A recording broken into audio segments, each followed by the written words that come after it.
Hello दोस्तों, welcome to my YouTube channel.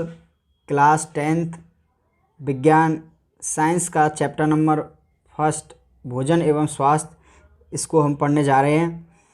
यहाँ से आपके 4 नंबर के क्वेश्चंस पूछे जाएंगे। अब बात करते हैं इस चैप्टर के अंदर हम क्या क्या बातें करने वाले हैं।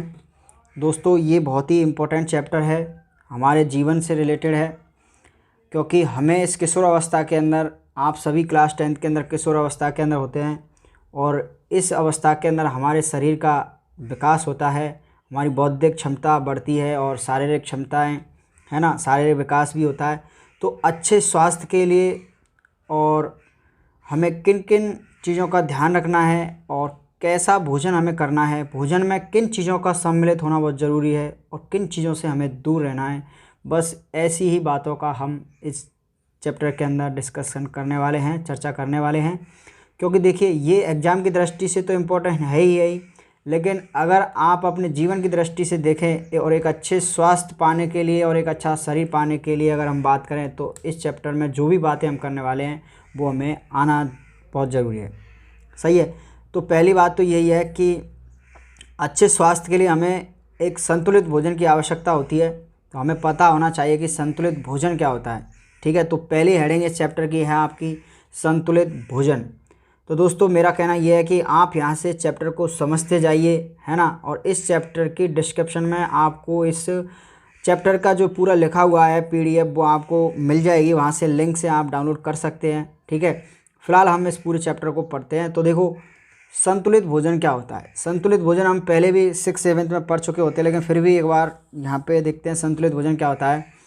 ऐसा भोजन जिसमें शरीर के लिए आवश्यक सभी पोषक तत्व क्या हो, उपस्थित हो। अब ये पोषक तत्व क्या है, जैसे कार्बोहाइड्रेट, वसा, खनिज लवण, विटामिन तथा जल उचित मात्रा में उपस्थित हो, वो भोजन कैसा कहलाता है, संतुलित भोजन कहलाता है।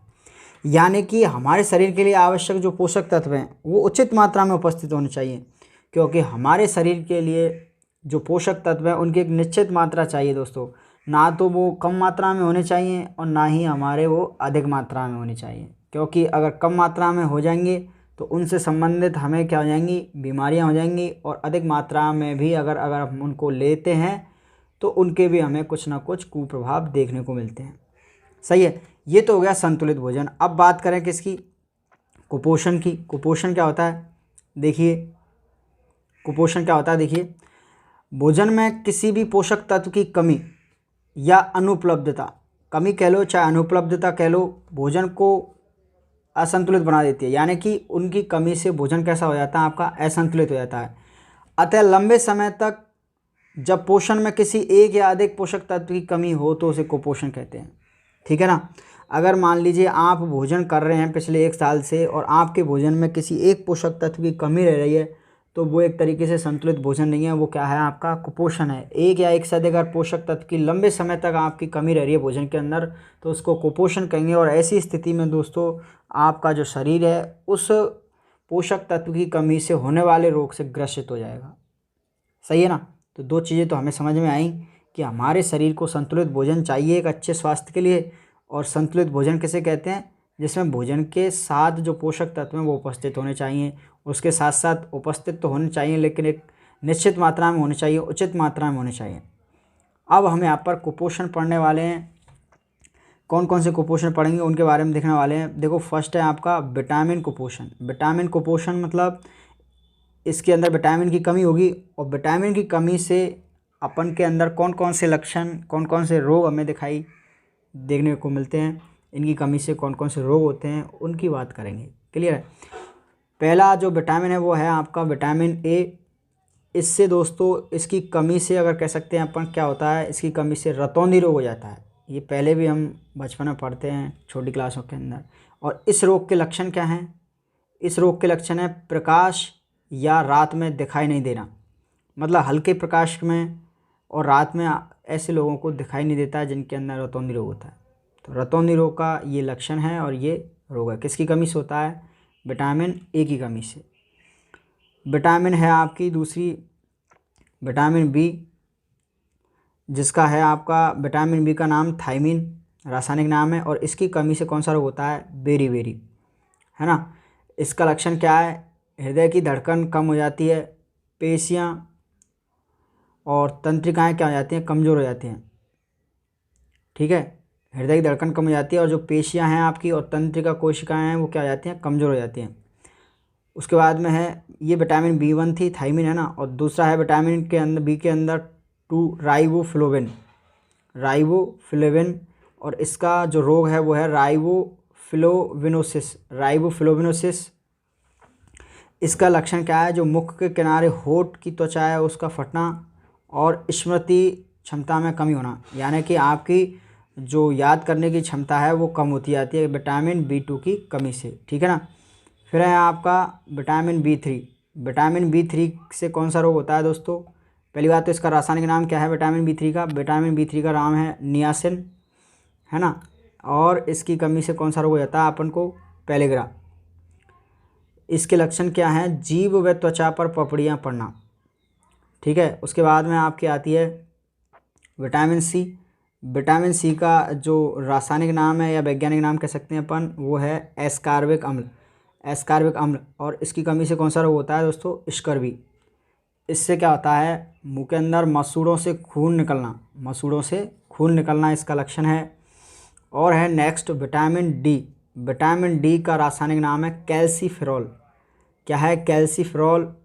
रिकेटस रोग हो जाता है इसकी कमी से, और इसका लक्षण क्या है? पैरों की हड्डियां मुड़ जाना। पैरों की हड्डियां मुड़ जाती हैं बच्चों की, है ना। अगर उनके बचपन में उनके अंदर विटामिन D की कमी है तो हमने देखा होगा कि बच्चों के पैरों की, हाथों की, पूरे बॉडी की, शरीर की क्या की जाती है? ऑयल तेल से मालिश की जाती है ना। और उनको धूप में भी बिठाया जाता है। ऐसा अपन मानते क्या होता है, ये जो सनलाइट होती है आपकी, सूर्य का प्रकाश होता है, उसके अंदर विटामिन D होती है, जिसके वजह से अपन की हड्डियाँ मजबूत होती हैं। तो अपन को क्या है, सर्दियों के अंदर जो धूप होती है उसमें बैठना चाहिए थोड़ा बहुत, है ना। तेज़ धूप में नहीं बैठना चाहिए। तेज़ धूप में पराबैंगनी किरणें होती हैं जो हमारे शरीर को नुकसान पहुंचाती हैं, है ना। ये बात है। तो देखो ये हमारे लिए उपयोगी बात ही तो है। उसके बाद में देखो क्या आता है अपन का? प्रोटीन कुपोषण। प्रोटीन कुपोषण देखते हैं। विटामिन कुपोषण तो देख लिया अपन ने, है ना। प्रोटीन की कमी से होने वाले रोगों का मानव शरीर पर क्या प्रभाव पड़ता है? एक क्वेश्चन बनता है यहाँ से, प्रोटीन की कमी से होने वाले रोगों का मानव शरीर पर क्या प्रभाव पड़ता है? तो इसका आंसर है दोस्तों, प्रोटीन की कमी से बच्चे व गर्भवती महिला अधिक प्रभावित होते हैं। क्या बात है? क्योंकि देखो प्रोटीन की कमी से बच्चे और गर्भवती महिलाएं अधिक प्रभावित होते हैं, प्रभावित, है ना, प्रभावित होते हैं। क्योंकि देखो हमारे शारीरिक विकास के लिए प्रोटीन की बहुत उपयोगिता है ना। और बच्चों के शरीर का विकास होता है तुम्हें पता ही है, तो उनके लिए प्रोटीन तो बहुत आवश्यकता है। अगर उनके लिए प्रोटीन की कमी हो गई तो उससे उनका जो शारीरिक विकास वो अवरुद्ध हो जाएगा, मानसिक क्षमताएं कमज़ोर हो जाएंगी। अब गर्भवती महिला के अंदर भी शरीर, उनके गर्भ में बच्चे का पालन होता है, तो वहाँ पर भी उनके लिए क्या है, प्रोटीन की आवश्यकता होती है।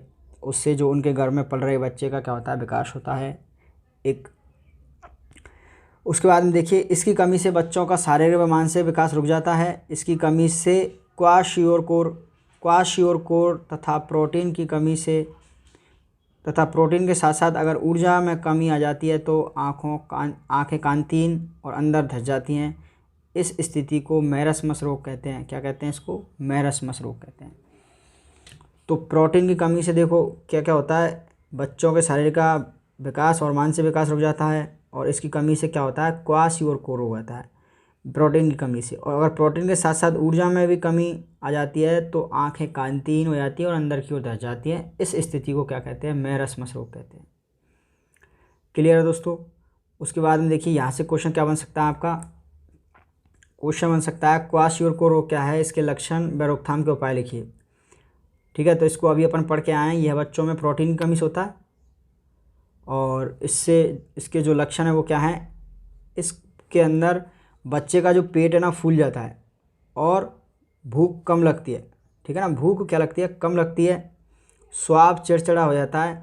अब देखो इसकी कमी से पेट फूल रहा है, ऐसा लगता है कि बच्चे खूब खा रहा है लेकिन उसको भूख ही नहीं लगती। लगता तो ऐसा है कि ये तो बहुत ज़्यादा खाता है, इसका तो पेट फूल गया, लेकिन वो उसकी कमी से हुआ है। ऐसा नहीं है कि उसे भूख ज़्यादा लग रही है, उससे उल्टा भूख कम लगती है, पेट फूलता है बस, और बहुत रोता है बच्चा क्योंकि वो चिड़चिड़ा हो जाता है। त्वचा उसकी पीली, शुष्क, कठोर होकर फटने लगती है, जिससे जगह जगह पर संक्रमण होने लगते हैं, है ना। अब इसके उपाय क्या हैं, देखिए उपाय क्या है इसके। उपाय पहली बात तो ये है कि लक्षण दिखने पर नियमित जांच करवानी चाहिए, पहला तो यही है। और दूसरा है क्योंकि यह रोग प्रोटीन की कमी से होता है, अतः बच्चों को प्रोटीन युक्त भोजन खिलाना चाहिए, है ना। जिस चीज़ की कमी से ही हो रहा है उस कमी को पूरा कीजिए। तीसरा है इस रोग से ग्रसित बच्चों को सरकार द्वारा सहायता उपलब्ध करवानी चाहिए, ठीक है। और समय समय पर ऐसे कई कार्यक्रम किए जाते हैं सरकार द्वारा जहाँ पर ऐसे कुछ पोषक तत्व युक्त भोजन उपलब्ध करवाए जाते हैं, है ना। आंगनबाड़ी और जो हमारी कई संस्थाएं हैं उनके अंदर। अब है उसके बाद खनिज कुपोषण। हमने देखो विटामिन कुपोषण पढ़ा, है ना।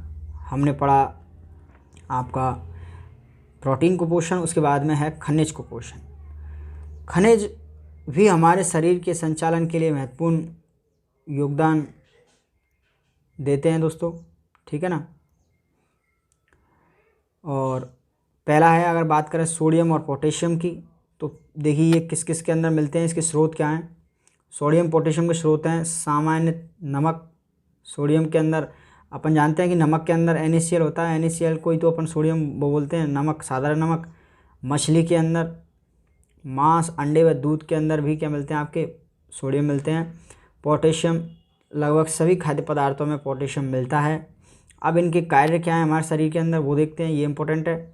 इनके कार्य देखो, ये लवण मांसपेशियों के संकुचन, है ना, तंत्रिकाओं के आवेश का संचरण, शरीर के संतुलन और शरीर के विद्युत अवघटन का कार्य करते हैं।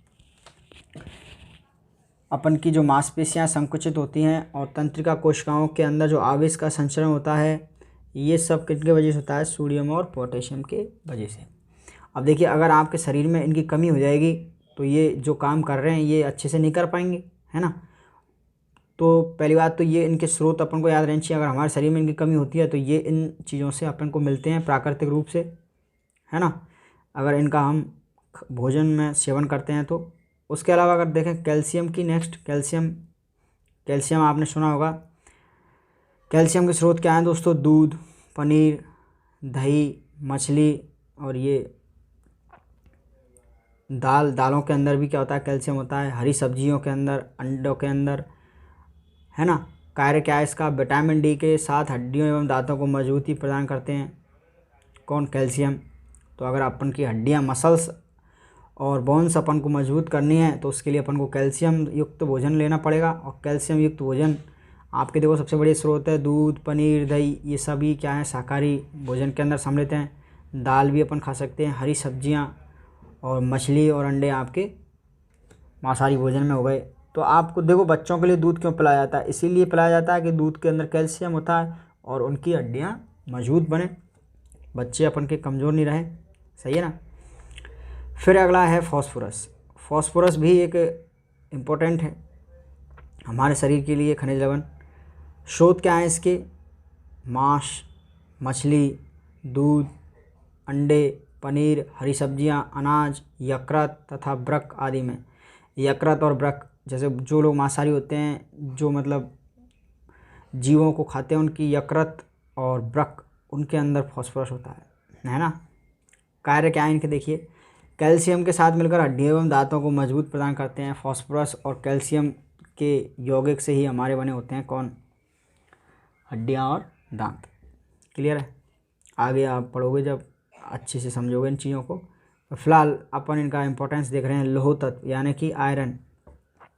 इसके स्रोत क्या हैं, यकृत, वृक्क, अंडे, मांस, रक्त, है ना, बाजरा, रागी, दही, सब्जियां, गाजर, गुड़ आदि में उपलब्ध होता है ना।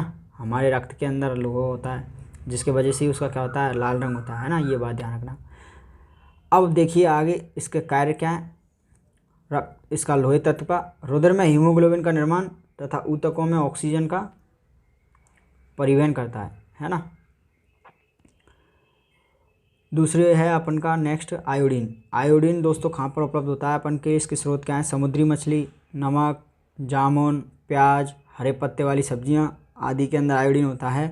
और ये क्या काम करता है, थायरॉक्सिन हार्मोन का निर्माण करता है। किसका कार्य करता है, ये थायरॉक्सिन हार्मोन का निर्माण करता है। ठीक है, ये इम्पोर्टेंट है। और दूसरी बात, आयोडीन की कमी से होने वाला रोग कौन सा होता है, गलगंड या घेंगा रोग होता है, गलगंड या घेंगा रोग। तो ये तो दोस्तों अपन के संतुलित भोजन और उसमें उपस्थित सभी पोषक तत्व उनकी कमी से कौन से रोग होते हैं, है ना, और उनके स्रोत क्या हैं, उनके कार्य क्या हैं हमारे शरीर के अंदर, उनकी बातें की थी अपन ने। क्लियर है। अब हम डिस्कस करने वाले हैं पीने योग्य जल के गुण। पीने योग्य जो जल होता है उसके क्या क्या गुण होने चाहिए, या फिर अपन कह सकते हैं कौन सा पानी अपन को पीना चाहिए, है ना। तो पीने योग्य जल में ये निम्न गुण होने चाहिए। पहली बात तो यह है कि आपका जो पानी है पीने योग्य वो कब होगा, वो पानी गंधहीन होना चाहिए, सूक्ष्म जीव रहित होना चाहिए और पारदर्शी होना चाहिए। अपन उस पानी में से गंध आ रही है उसको पी सकते हैं क्या, सूक्ष्म जीव रहित होंगे उसमें कीड़े पड़े होंगे उनको पी सकते हैं, नहीं पी सकते, क्योंकि अपन उनको पिएंगे तो बीमार हो जाएंगे, है ना। ये बात तो बच्चा भी जानता है, पर फिर भी ये बात अपन को याद रखनी है कि अपन को कौन सा पानी पीना है, गंधहीन पानी पीना है, सूक्ष्म जीव रहित पानी पीना है और कैसा पानी पीना है, पारदर्शी। पीने योग्य पानी का पीएच संतुलित होना चाहिए। ठीक है ना, पीएच का एक बहुत इम्पोर्टेंट योगदान है। पीएच क्या होती है, किसी भी यौगिक की अम्लीयता और क्षारीयता को मापने का एक मापक होता है ना। ये आगे अपन उस चैप्टर में बात करेंगे अम्ल और क्षार बारे में। तो उसका संतुलित होना चाहिए, ना तो पीएच ज़्यादा कम होनी चाहिए ना पीएच ज़्यादा होनी चाहिए, क्योंकि हमारे शरीर पर इसका प्रभाव पड़ता है फिर, है ना। तीसरी बात यह है कि पानी में पर्याप्त मात्रा में ऑक्सीजन घुली होनी चाहिए, है ना। ये और है, क्योंकि पानी आपको पता है हाइड्रोजन और ऑक्सीजन से मिलकर ही तो बना होता है। तो ये 3 चीज़ें अपन को याद रखनी है। अब देखिए शरीर के लिए जल के क्या कार्य हैं, क्यों है हमारे शरीर के लिए जल आवश्यक। शरीर में जल के प्रमुख कार्य निम्न है। पहली बात तो उचित मात्रा में पानी पीने से शरीर में रहने वाले जहरीले पदार्थ बाहर निकल जाते हैं। देखो हमारे शरीर के अंदर जो भी हम भोजन करते हैं उसका पाचन होता है दोस्तों। पाचन के बाद में क्या होता है, उसमें से जो काम की चीज़ है उनको तो हमारा शरीर क्या कर लेता है, रख लेता है। बाकी जो वेस्ट मटेरियल है, जो अवशिष्ट पदार्थ हैं, उनको क्या है हमारे शरीर से बाहर निकालना होता है। अब बाहर निकालने का कार्य हमारा उत्सर्जन तंत्र करता है। ठीक है, और अब देखो उत्सर्जन तंत्र में अगर अपन बात करें, एक तो अपन किडनी काम करती हैं, वो हमारे शरीर के जो जहरीले पदार्थ हैं उनको पेशाब के थ्रू, मूत्र के द्वारा अपन शरीर से बाहर निष्कासित करते हैं। ठीक है, तो वो काम हमारा जल करता है ना। जल अपने साथ उन चीज़ों को घोलकर और मूत्र मार्ग के द्वारा अपन उनको हमारे शरीर से बाहर निकाल देते हैं। ठीक है, तो पहला इम्पोर्टेंट तो यही है कि अपन को जो पानी पीने से हमारे शरीर के अंदर जो जहरीले पदार्थ बनकर रह रहे हैं वो बाहर निकल जाते हैं। पसीने से भी अपन के वो जहरीले पदार्थ बाहर निकलते हैं, पसीने के द्वारा भी, है ना।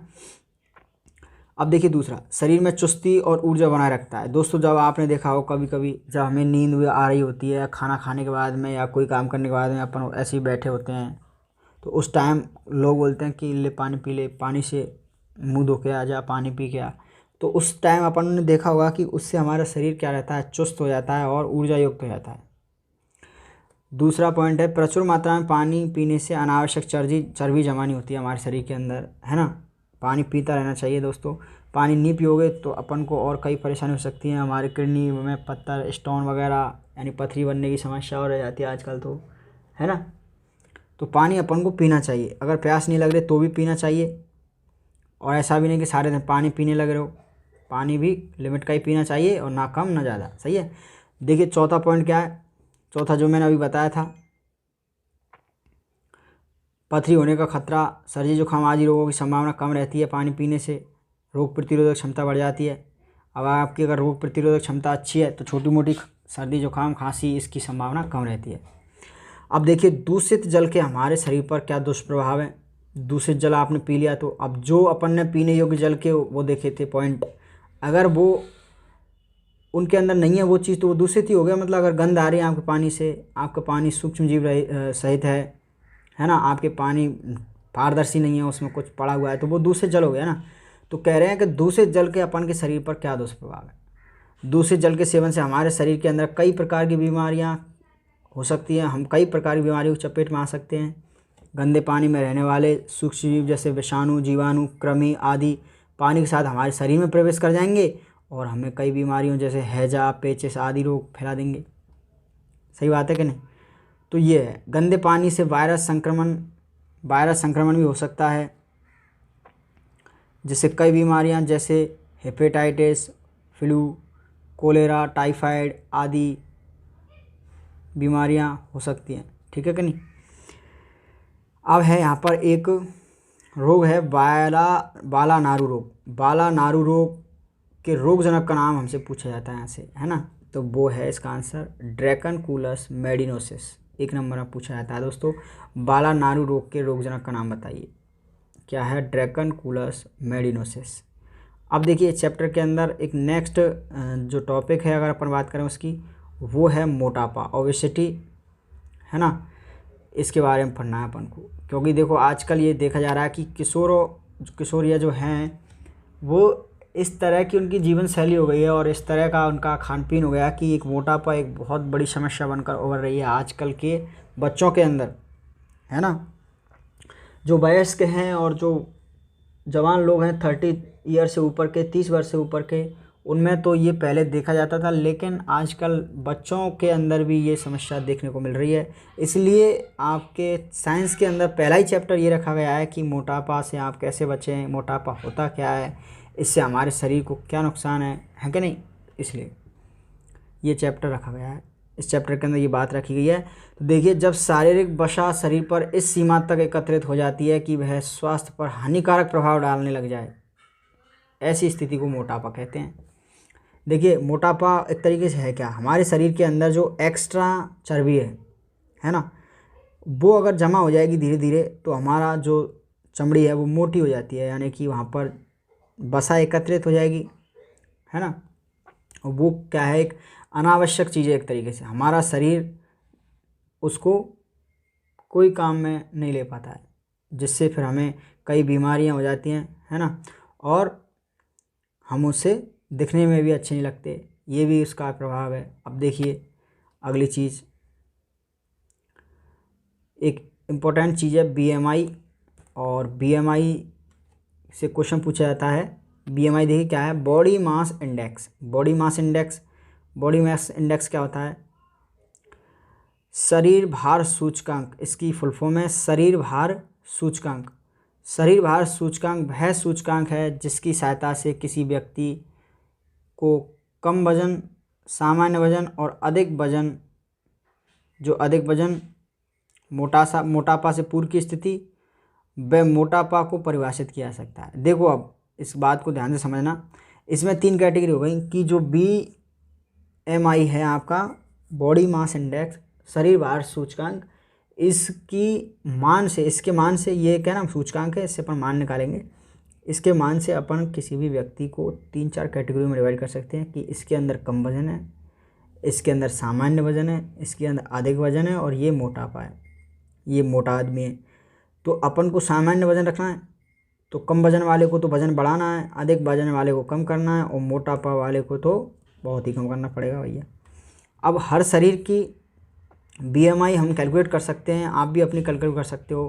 पहली बात तो ये होती क्या, देखिए इससे शरीर की लंबाई व वजन से ज्ञात किया जा सकता है, इसको शरीर की लंबाई व वजन से ज्ञात किया जा सकता है। इसकी इकाई जो होती है वो किलोग्राम पर मीटर स्क्वायर होती है।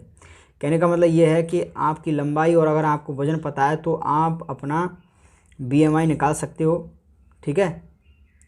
यानी वजन को अगर अपन लंबाई से क्या करते हैं, भाग दे दें, जो भी वैल्यू आएगी उससे अपन क्या कर सकते हैं, देख सकते हैं। अब देखिए यहाँ पर एक जो पैमाना अपन लेके चल रहे हैं वो क्या है, यदि बीएमआई का मान 25 से 30 के बीच है तो वह अधिक वजन या मोटापा से पूर्व की स्थिति में है। यदि बीएमआई का मान 185 से 25 केजी के मध्य है तो सामान्य वजन होता है, ठीक है? यदि बीएमआई का मान 30 केजी मीटर स्क्वायर है तो यह मोटापा होता है, ठीक है ना? 30 केजी से अधिक है। ये 185 नहीं 18.5 है। 18.5 से 25 के बीच है तो ये सामान्य स्थिति है, और यदि BMI का मान 30 kg/m² से अधिक है तो वो मोटापा की स्थिति है। तो आप क्या करोगे, आपकी लंबाई और वज़न कैलकुलेट कर लेना। तो आपका जो वज़न है उसमें लंबाई से डिवाइड करोगे, और जो भी वैल्यू आएगी अगर वो क्या है 25 से कम है ना, और 18.5 से, या मान लो आप 19 से 25 के बीच में है तो आप सही हैं, और 25 से 30 के बीच में है तो आपका क्या है वजन अधिक है, मोटापा से पूर्व की स्थिति है। अगर आप ऐसे ही रहे तो मोटापा की स्थिति आ सकती है आपकी। और अगर इसकी वैल्यू 30 से ज़्यादा है, इसका मतलब ये है कि आप मोटापा से ग्रस्त हो। अगला है आपका मोटापा के कारण और उससे होने वाले रोग। देखिए, मोटापा से होने वाले रोग क्या हैं आपके, हृदय रोग है ना, हार्ट डिजीज़। दूसरा है आपका मधुमेह रोग, डायबिटीज़। ठीक है, निद्राकालीन श्वास समस्याएं, जो खर्राटे लेते हैं वो लोग, व कई प्रकार के कैंसर और अस्थि संध्यार्थी आदि कैंसर हो सकते हैं, और आपको अस्थियों से संबंधित बीमारियां भी हो सकती हैं। ठीक है, ये मोटापा से होने वाली बीमारियां। और अब इसके कारण देखते हैं, अगर अपन कारण क्या क्या है इसके। देखो, मोटापा के कारण क्या है, शरीर का वजन बढ़ना, ऊर्जा के सेवन और ऊर्जा के उपयोग के बीच असंतुलन है ना, अधिक वसायुक्त भोजन करना, जंक फूड व कृत्रिम भोजन करना, व्यायाम नहीं करना और स्थिर जीवन यापन करना आदि मोटापा का। समझिए इस बात को। देखो, शरीर का वजन बढ़ना और ऊर्जा के सेवन का जो उपयोग है, यानी ऊर्जा का उपयोग है, उसके बीच अगर असंतुलन हो रहा है, कहने का मतलब ये है कि आप खा तो रहे हो 2500 कैलोरी और काम कर रहे हो 1000 कैलोरी का।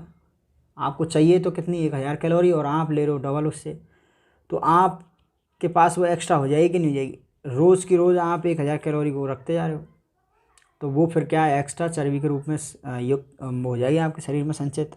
तो कहने का मतलब ये है, आप जितना खा रहे हो उतना काम भी अपन को करना पड़ता है। अगर इतना काम कर रहे हैं तो फिर तो सही है ना, ये है सिस्टम।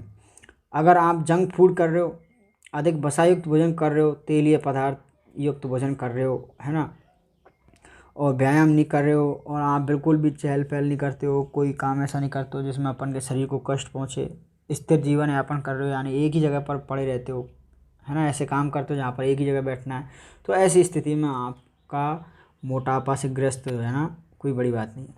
ठीक है ना। अब आती है एक नई चीज़ यहाँ पर, ब्लड प्रेशर, रक्तचाप।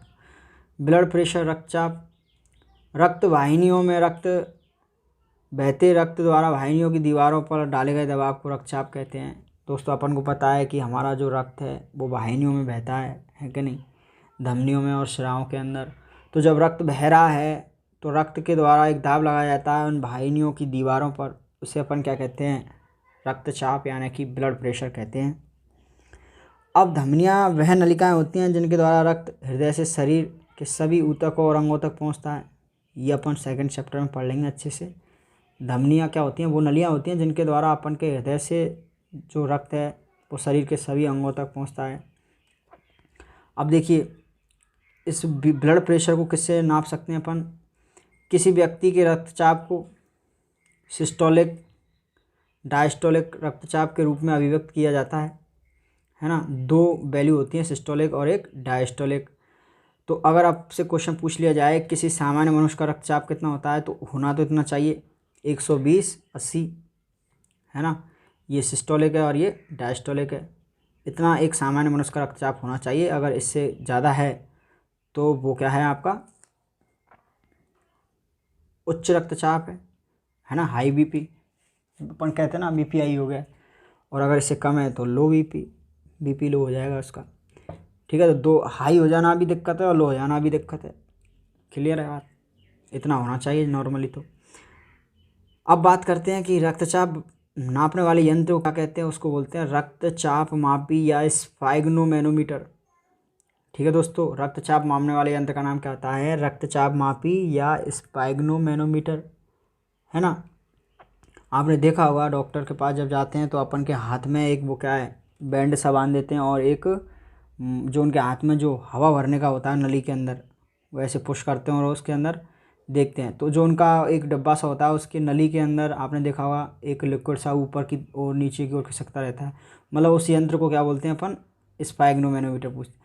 तो ये दोस्तों कई बार एग्जाम में पूछा जा चुका है कि रक्तचाप मापने वाले यंत्र का नाम बताइए, है ना।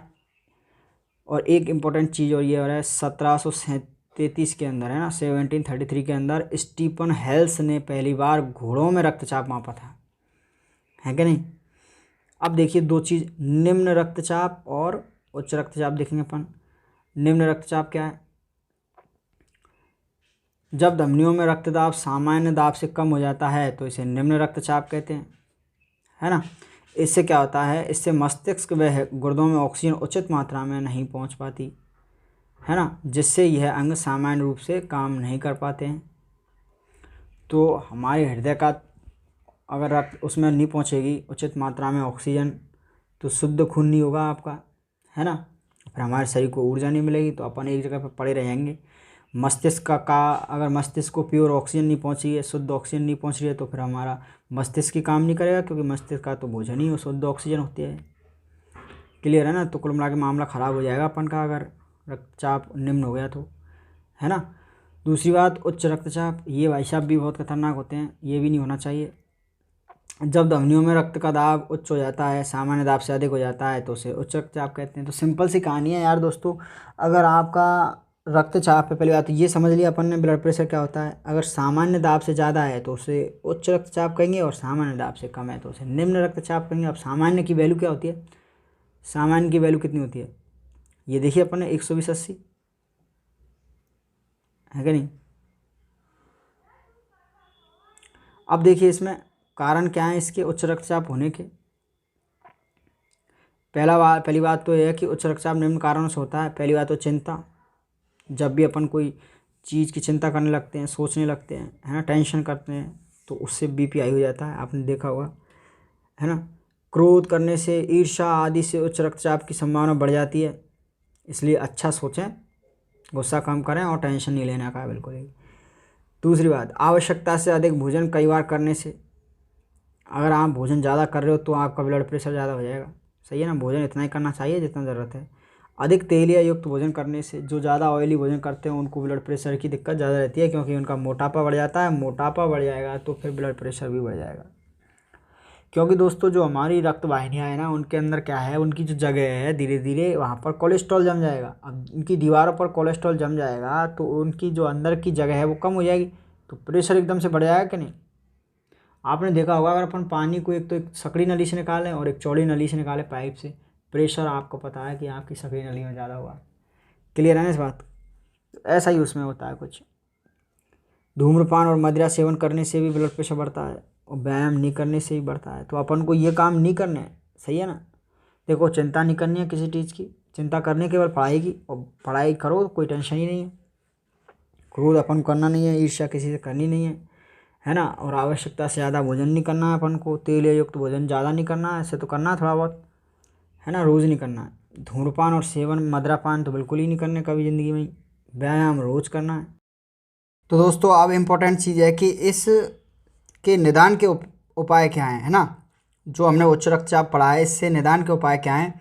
तो जो इसके कारण हैं उन्हीं कामों को मत कीजिए आप, है कि नहीं, तो वही आपके निदान हो जाएंगे, सिंपल सी बात है। चलिए, उच्च रक्तचाप वाले मरीजों को पोटेशियम युक्त खाना खाना चाहिए। पहली बात तो चलो ये है, क्योंकि पोटेशियम अगर युक्त भोजन करोगे आप तो आपका जो ब्लड प्रेशर है वो संतुलित हो जाएगा, है क्या नहीं। जिनका ब्लड प्रेशर ज़्यादा है वो कम हो जाएगा, जितना अपन को सामान्य होना चाहिए उतना हो जाएगा। दूसरी बात, डिब्बे बंद युक्त खाद्य सामग्री का उपयोग नहीं करना चाहिए, है क्या नहीं। दो और तीसरी बात, रेसे युक्त खाद्य पदार्थों का अधिक उपयोग करना चाहिए, अधिक खाने चाहिए रेसे जिनमें अधिक होते हैं अधिक, क्योंकि ये हमारे शरीर के जो मोटापा है उसको कम करते हैं, और जो अपशिष्ट चीज़ें हमारे शरीर में जमा हुआ हैं, एकत्रित हैं अनावश्यक, उनको भी ये शरीर से बाहर निकालने का काम करते हैं रेशे, है ना, फाइबर्स। चौथी चीज़ क्या है, अधिक बसीय और तेलीय भोज्य पदार्थ खाने नहीं चाहिए, यानी कम खाने चाहिए। पांचवी बात क्या है, धूम्रपान व मद्यपान नहीं करना चाहिए। और सिक्स बात है, प्रतिदिन व्यायाम करना चाहिए। तो जो किन कामों से हमारा ब्लड प्रेशर हाई होता है उन्हीं कामों को नहीं करना चाहिए। बस व्यायाम करो, रोज़ धूम्रपान मत करो, मद्यपान मत करो, और तेल युक्त भोजन कम खाओ, रेशे युक्त भोजन करो, पोटेशियम युक्त भोजन खाओ, ठीक है कि नहीं। अब नया जो टॉपिक है इसके अंदर वो आता है मोटापे के बाद नशीले पदार्थ, है ना दोस्तों। नशीले पदार्थों के अंदर आपके देखो गुटखा, तम्बाकू, बीड़ी, सिगरेट, है ना, शराब, ये सारी चीज़ें आती हैं, और इनका हमारे शरीर पर क्या दुष्प्रभाव पड़ता है ना, वो सब हम इस चैप्टर के अंदर पढ़ने वाले हैं। नशीले पदार्थ के अंदर देखो पहला क्वेश्चन बनता है कि गुटखा कैसे तैयार किया जाता है। गुटखा कैसे तैयार किया जाता है? सुपारी के टुकड़ों, उसमें कत्था, चूना, संश्लेषित आपकी और चीज़ें मिलाई जाती हैं, संश्लेषित, खुशबू, धातु के वर्ग आदि चीज़ें के मिश्रण से गुटखा तैयार किया जाता है। इसमें कुछ मात्रा में तंबाकू भी डाला जाता है ना, ऐसे तैयार किया था। अब इम्पोर्टेंट क्वेश्चन यहाँ से, सब म्यूकस फाइब्रोसिस रोग क्या है? ये इंपॉर्टेंट क्वेश्चन बनता है यहाँ से, सब म्यूकस फाइब्रोसिस रोग क्या है? देखिए, गुटखा खाने से जबड़े की मांसपेशियाँ कठोर हो जाती हैं। क्या हो जाती हैं? मांसपेशियाँ कठोर हो जाती हैं, जिससे जबड़ा ठीक से नहीं खुल पाता है। इसे ही सब म्यूकस फाइब्रोसिस रोग कहते हैं। दोस्तों, जो लोग ज़्यादा गुटखा खाते हैं या बीड़ी पीते हैं उनका आपने देखा होगा कि मुंह ज़्यादा नहीं खुल पाता है ना। वो क्यों नहीं खुल पाता है? क्योंकि गुटखा खाने से जबड़े की मांसपेशियाँ कठोर हो जाती हैं, जिससे जबड़ा ठीक से नहीं खुल पाता है। इससे सबम्यूकस रोग कहते हैं, है ना। सबम्यूकस रोग किसके कारण होता है? गुटखा खाने से। और ये क्या होता है? इसमें मांसपेशियाँ कठोर हो जाती हैं और जबड़ा ठीक से नहीं खुल पाता है, ठीक है। अब देखो, जबड़ा ठीक से खुलेगा नहीं तो अपन ना तो कुछ अच्छी चीज़ें खा सकते हैं। आपने देखा होगा कि जो लोग पतासी खाते हैं, कुछ लोगों के मुंह में पतासी जाती नहीं है तो उनका वो पूरा मामला ख़राब हो जाएगा, है कि नहीं। वो बड़े बड़े रसगुल्ले नहीं खा सकते, तोड़ के खाएंगे, अच्छा नहीं लगेगा, है कि नहीं। तो गुटखा ही मत खाओ ना, तो रोग ही नहीं होगा। इंपॉर्टेंट क्वेश्चन है दोस्तों, है ना। उसके बाद है तंबाकू।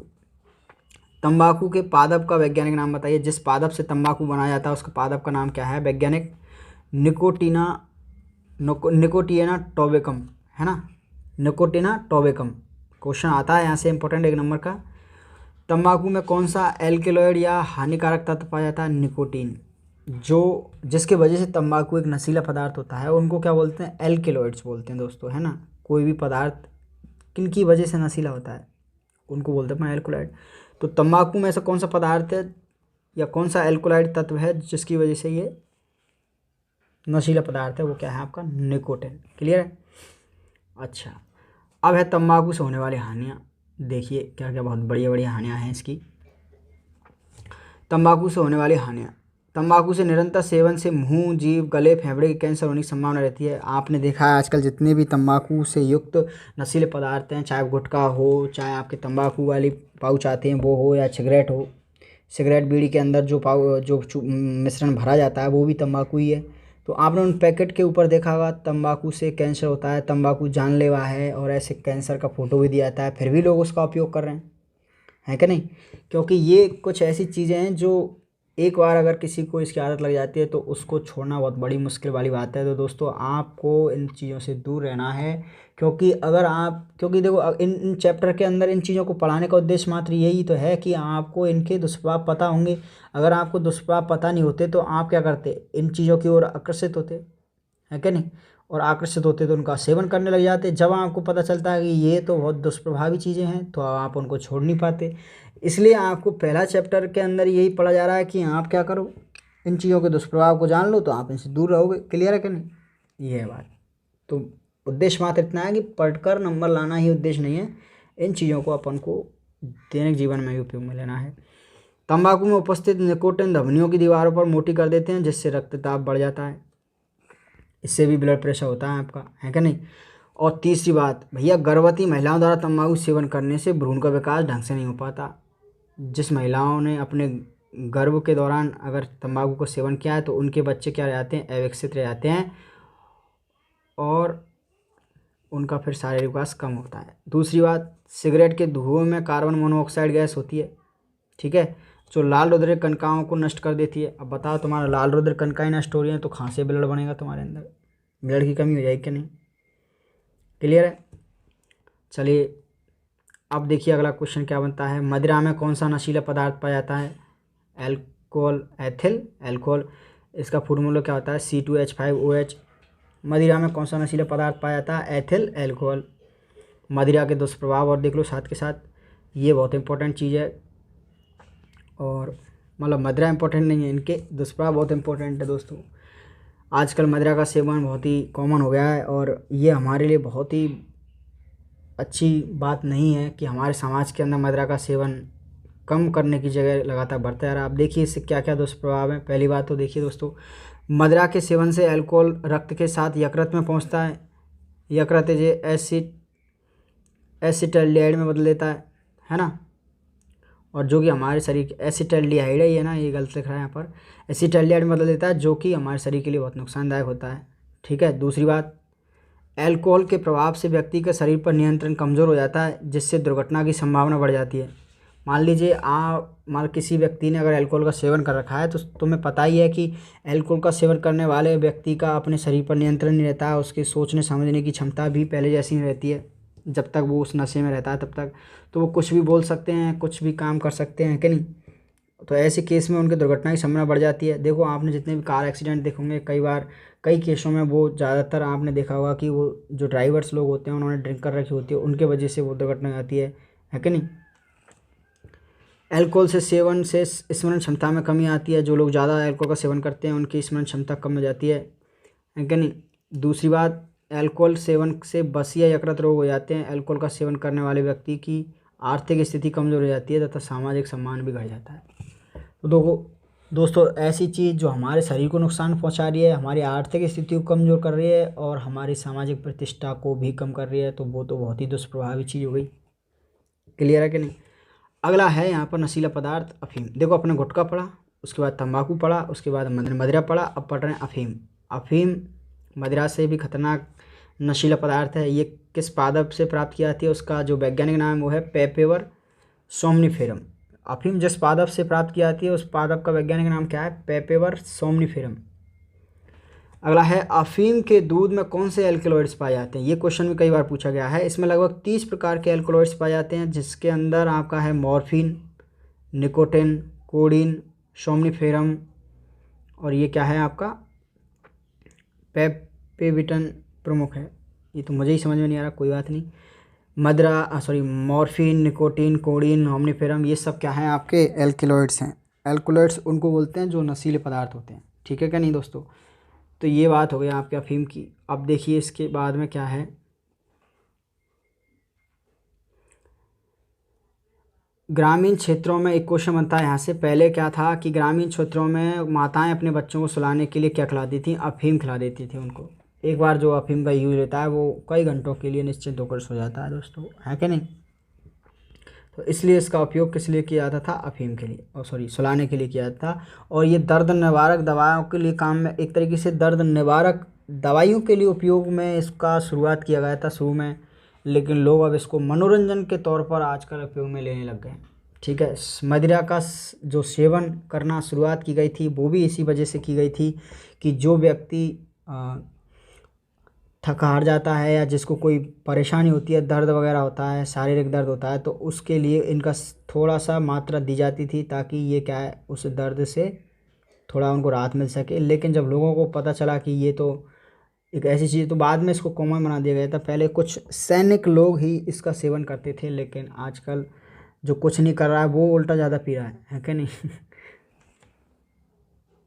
उसके बाद में है अन्य नशीले पदार्थ, कोकीन, भांग, चरस, गांजे, पता नहीं क्या क्या, LSD, इसका नाम है लाइसिजिक एसिड। आजकल दोस्तों इंजेक्शन लगने लग गए हैं ना, लोग इंजेक्शन लगाते हैं अपने अंदर और फिर पड़े रहते हैं सारे दिन भर। खाद्य पदार्थों में मिलावट, एक नया टॉपिक और है इसके अंदर कि खाद्य पदार्थों में किस टाइप की मिलावट की जाती है और हमारे लिए वो कितनी नुकसानदायक है। सबसे पहली बात तो जो बच्चों में और हमारे बड़ों में भी काफ़ी इसका प्रचलन है, कोल्ड ड्रिंक, है ना दोस्तों। मैंने भी बचपन में काफ़ी इसका सेवन किया था। सेवन तो क्या ऐसी पी थी, मतलब कोल्ड ड्रिंक पीने का शौक़ था। जब पता नहीं होता है तो ऐसे ही है, जब पता चला उसके बाद में फिर बिल्कुल ही नहीं पीते। कोई ऐसे पिलाने की ज़बरदस्ती करता है तो भी नहीं पीते। तो कोल्ड ड्रिंक हमारे शरीर पर बहुत ही दुष्प्रभाव डालती है, क्योंकि इसके क्या क्या कारण है देखिए। पहली बात तो कोल्ड ड्रिंक में लिंडेन, DCC, मैथिल और क्लोरोथायरोफोरस आदि पदार्थ पाए जाते हैं। ये सब आप बुक में देख लेना है ना, डिटेल में थोड़ा सा, जो कि कैंसर, स्नायु, प्रजनन संबंधी बीमारियों के लिए जिम्मेदार होते हैं। कैंसर की समस्या रहती है और जो प्रजनन समस्या हैं वो भी रहती हैं, ठीक है। दूसरी बात, कोल्ड ड्रिंक में फॉस्फोरिक अम्ल होता है जो दांतों पर सीधा प्रभाव डालता है। फॉस्फोरिक अम्ल से हमारे दांत कमज़ोर हो जाते हैं, गलने लग जाते हैं जो ज़्यादा कोल्ड ड्रिंक पीते हैं उनके लिए। तीसरी बात, इसमें बोरिक, एस्कार्बिक और बेंजोइक अम्ल होता है।